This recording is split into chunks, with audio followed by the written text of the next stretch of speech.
Start. Ladies and gentlemen, I am very happy to speak to you a few words on the occasion of our country's Independence Day. As you all know, I am due to retire from the office of the President shortly. I wish to express my warm and sincere thanks to you for the kindness and cooperation extended to me during the last 5 years. I am really at a loss to find words to adequately express my heartfelt gratitude to the nation. On many previous occasions also, I have drawn the attention of our people to the problems faced by us and the possible remedies therefore. I am afraid I have nothing new to add on this occasion. However, some aspects of our national life need reiteration even at the risk of repetition. I shall briefly deal with them. The food problem has been solved in a very satisfactory manner and our industrial development has taken us to one among the first 15 countries in the world. In spite of all these achievements, poverty still exists in our country. This is due to a great extent to the fact that there is a very high growth in the population. It is therefore very necessary that every effort is taken to see that this growth in population is checked in a very effective manner. The tremendous progress that India has made since independence is because of the unity and integrity of the country. The wealth of the nation is utilized for the betterment of the life of the people as a whole.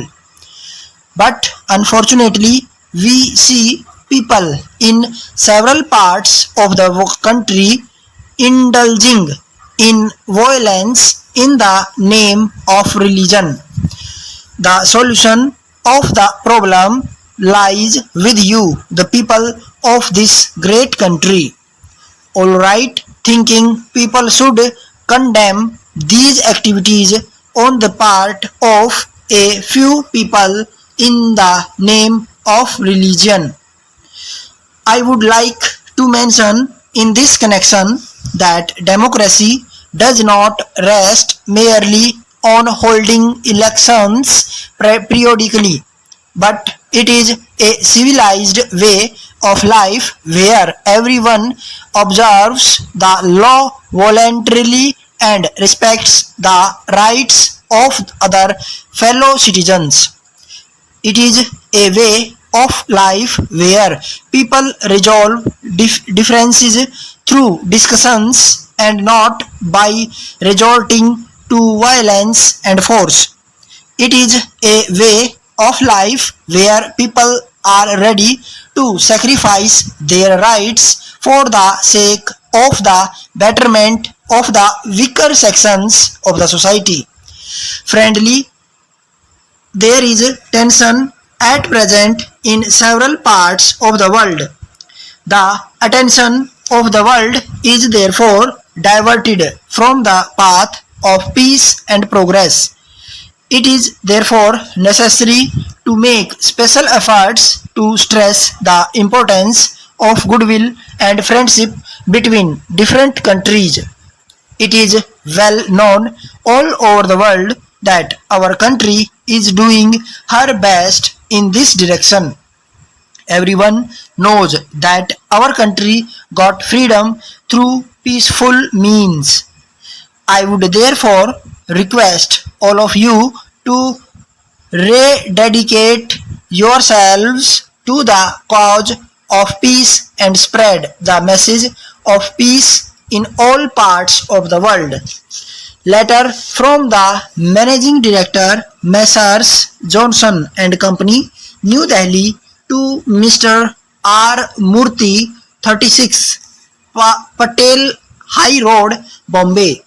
Dear Sir, we are in receipt of your letter of the 5th instant informing us of your intention to buy a suitable land near Delhi for business purposes. We thank you for your letter.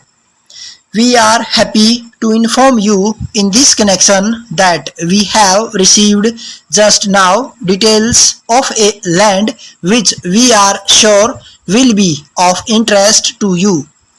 The area of the land is 6 grounds and 1000 square feet. This land is situated in an industrial area with all facilities such as roads, electricity, water, etc.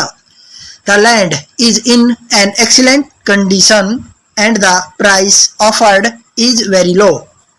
We understand that the owner of the land wants to dispose of the land as early as possible and to go abroad by the end of this year. In our opinion, this land is the most ideal one for the purpose which you are having in mind. We shall be very glad to arrange for an inspection of the land on any day convenient to both of us. Thanking you, yours faithfully. Stop.